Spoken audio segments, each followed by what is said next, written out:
Welcome to the Choices for Care Training Module 1 Program Overview.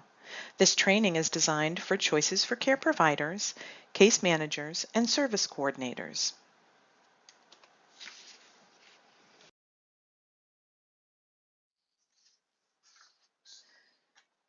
The goal of this training module is to provide a basic overview of the Choices for Care program. By the end of the training, participants should be able to describe the program goals, funding levels, and overall program utilization, how the program links to the state's missions and outcomes, the overall responsibilities of the state providers and participants, and where to locate resources for further learning. The Choices for Care program, also known as CFC, began in October 2005 as a way to give Vermonters equal access to home and community-based services. At the time, Medicaid only offered nursing facility care as a long-term services and supports entitlement benefit. Today, Choices for Care is one of 5 specialty services in Vermont's Global Commitment to Health 1115 waiver, which is approved and monitored by the Centers for Medicare and Medicaid Services, also known as CMS. To be eligible, Vermonters must meet both clinical and financial eligibility criteria. Eligible people choose where they want to receive their services. Choices for Care is managed by the Department of Disabilities, Aging, and Independent Living, or DAIL, within the Agency of Human Services. Choices for Care was designed to provide choice and equal access among different settings, to help create a more balanced system based on Vermonters' needs and preferences, to provide some preventive or moderate needs services to delay the need for a higher level of care and financial impoverishment, and to manage the growing costs of Medicaid services in the state of Vermont.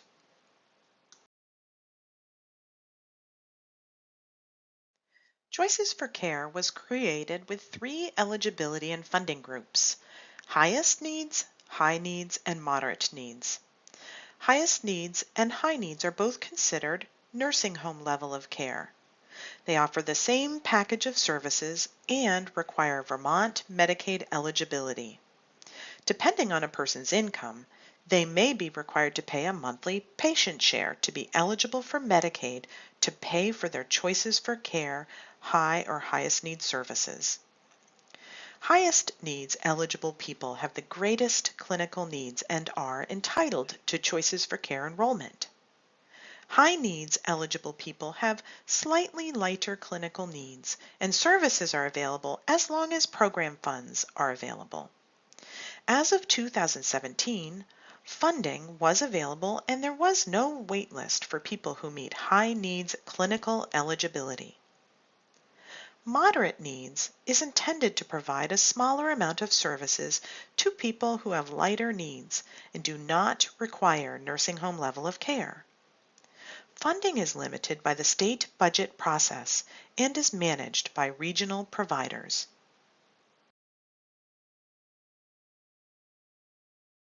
The Choices for Care Highest High Needs program offers services options in 3 core settings: home-based, enhanced residential care, and nursing facility. For people who want to live in a home-based setting, there are 3 available options: traditional home-based, flexible choices, or adult family care. In traditional home-based services, a case manager helps the individual coordinate a plan for services in their own home. That may include personal care, adult day services, personal emergency response, and some assistive devices and home modifications funds.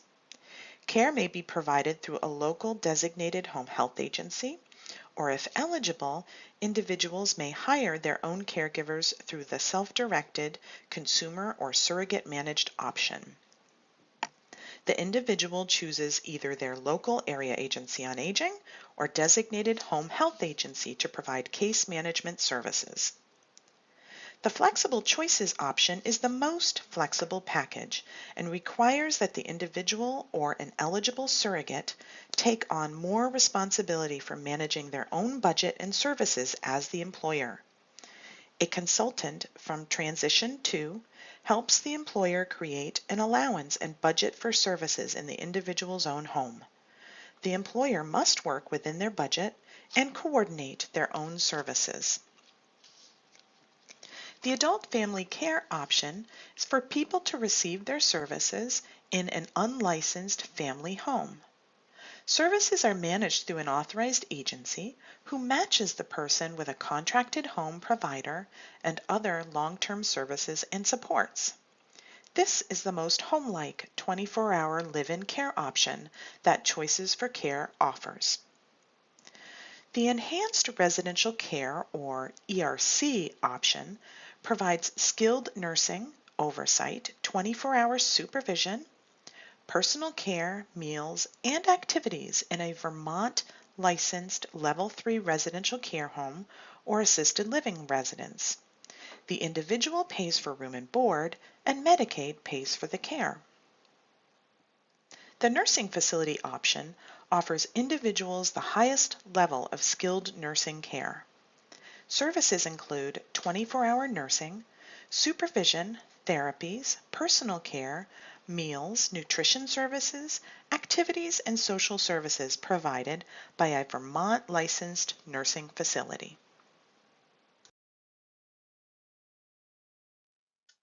Services covered under the moderate needs option include case management, homemaker services, adult day services, and limited flex funds. Case management is provided through the local area agency on aging or designated home health agency. Homemaker services are managed through the local designated home health agencies. Adult day services are managed by the Vermont Certified Adult Day Centers. And flex funds may be available to help eligible individuals purchase items or services not otherwise available. For example, some people use funds to self-hire homemaker services or assistive devices and home modifications. Funds are managed by the case management agency and are limited by available dollars. For more detailed information about highest, high, and moderate needs eligibility and services, please refer to the Choices for Care manuals on the Adult Services Division website.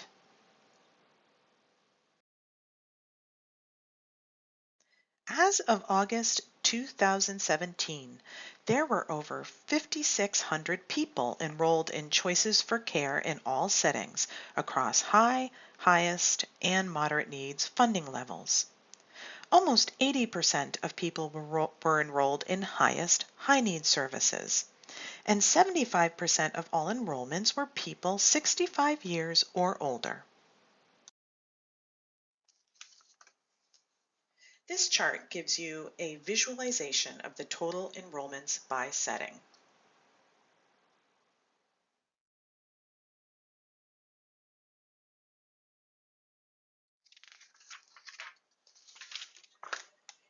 In state fiscal year 2017, which is July 1st, 2016 through June 30th, 2017, the Choices for Care budget was almost $200 million. By the end of the fiscal year, the program has spent all but 0.6% of that budget. Many things can affect spending throughout the year. For example, Medicaid rate increases and more people applying for services overall. Carry forward funds are either carried into the next fiscal year or reinvested into home and community-based services. As you can see by this graph, Choices for Care utilization across settings has grown and rebalanced over the last 12 years. The top line shows an overall decline in nursing facility utilization, and the other lines show an overall increase in all other service settings.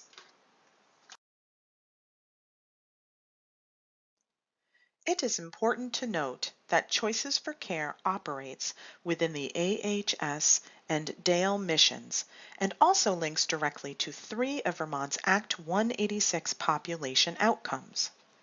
The AHS mission is to improve the health and well-being of Vermonters today and tomorrow, and to protect those among us who are unable to protect themselves.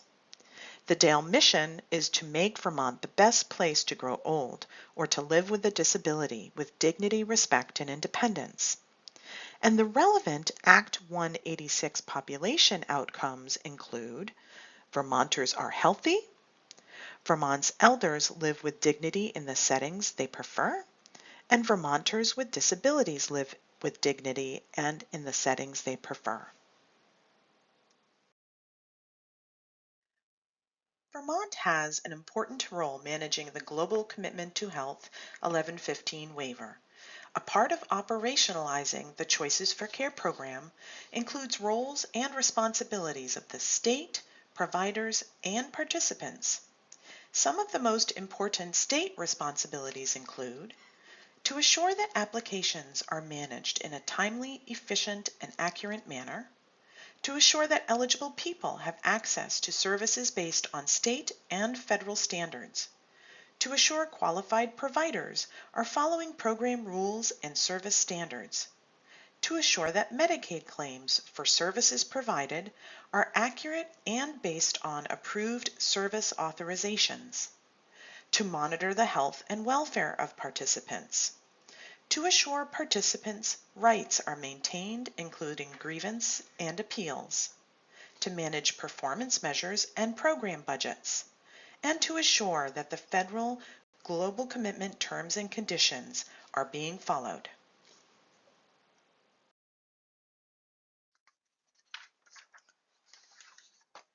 Some of the most important provider responsibilities include to comply with the Vermont Medicaid Provider Agreement located on the Vermont Medicaid portal, to follow the program standards as found in the Choices for Care operational manuals, to inform applicants and participants about their rights and responsibilities, to maintain person-centered practices at all times, to provide services according to the service authorization and individualized plan of care, to accurately bill for services using the program-specific billing codes following the Vermont Medicaid Program Manual, to follow mandated reporting and critical incident reporting standards, to follow the Dale background check policy with regards to hiring employees, to maintain compliance with other provider-specific regulations and/or certification standards,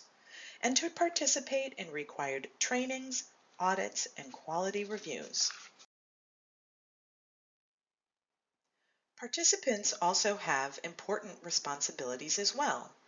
They include to be aware of their rights and responsibilities, to provide accurate and timely information for clinical and financial eligibility determinations, to actively participate in the person-centered care planning process, to designate a representative who can act on their behalf if needed or desired, to know who to contact with questions or changes in their situation, to ask questions when needed, and to report changes.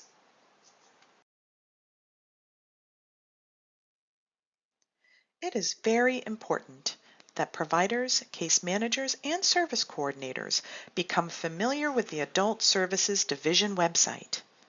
The website contains critical program information, manuals, guidance memos, and training links, in addition to a staff directory and latest news. The For Partners drop-down tab provides quick access to program-specific resources. A variety of resources are available for case managers and providers. Links to most of the information can be found on the ASD web page. Please take the time to review the list and know where to find the resources when you need them. Among the most important links include the Choices for Care application, Choices for Care forms, Choices for Care guidance memos and policies, Choices for Care operation manuals, Information at a glance, Medicaid billing codes and rates, training links, Vermont Medicaid Provider Manual, and the Vermont Medicaid Provider Agreement.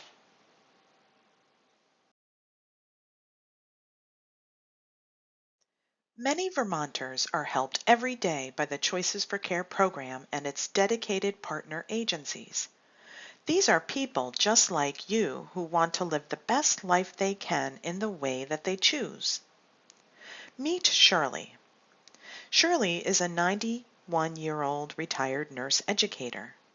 After living in a nursing facility for over 5 years, Shirley decided she wanted to spend the rest of her life with her family.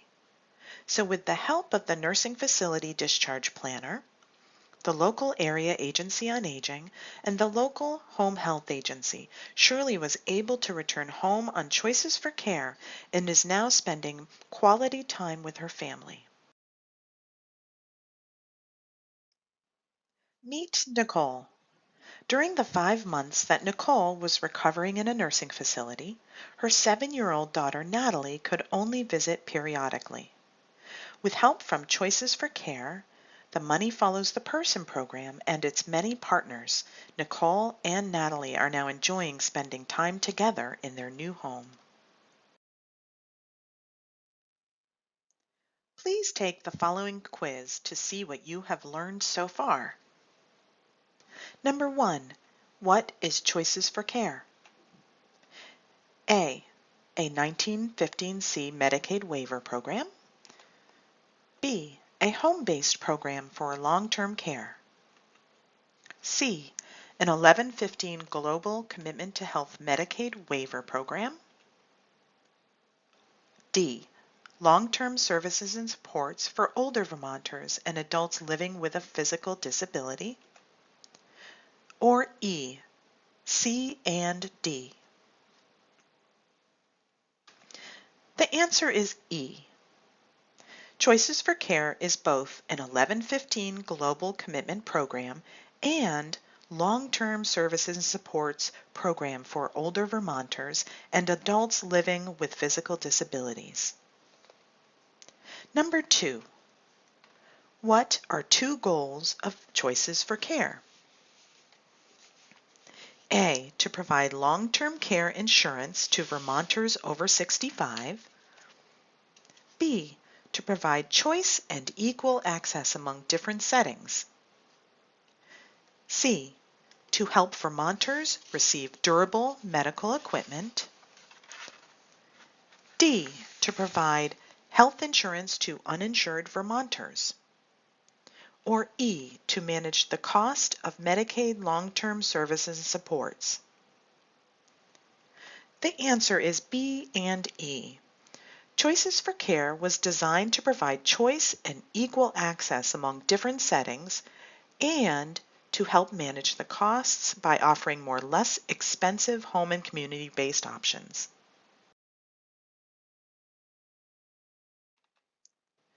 Three, what is not a state responsibility? A, to assure qualified providers are following the rules. B, to assure applications are processed in a timely and accurate manner. C, to make decisions on behalf of participants. D, to monitor the health and welfare of participants. Or E, to assure that federal global commitment terms and conditions are being followed. The answer is C. The state does not make decisions on behalf of participants. Program standards support participants and their legal representatives in making their own informed decisions. Number 4, true or false? Providers must maintain person-centered practices at all times. The answer is true. It is a federal and state requirement that providers maintain person-centered practices at all times.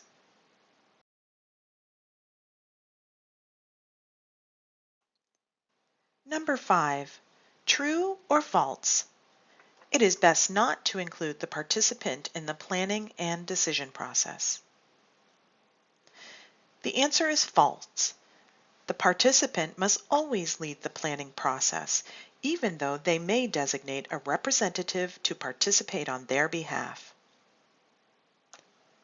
Number 6. Where can a case manager find more information about choices for care, including manuals and guidance memos? A. At the local Walmart. B. At the Waterbury State Complex. Or C. On the Adult Services Division website. The answer is C. On the Adult Services Division website located at asd.vermont.gov.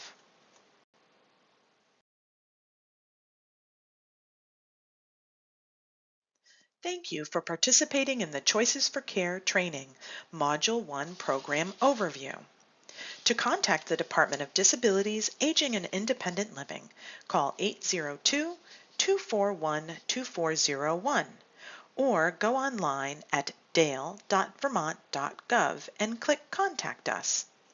To contact the Adult Services Division, call 802-241-0294 or go online at asd.vermont.gov and click Contact Us.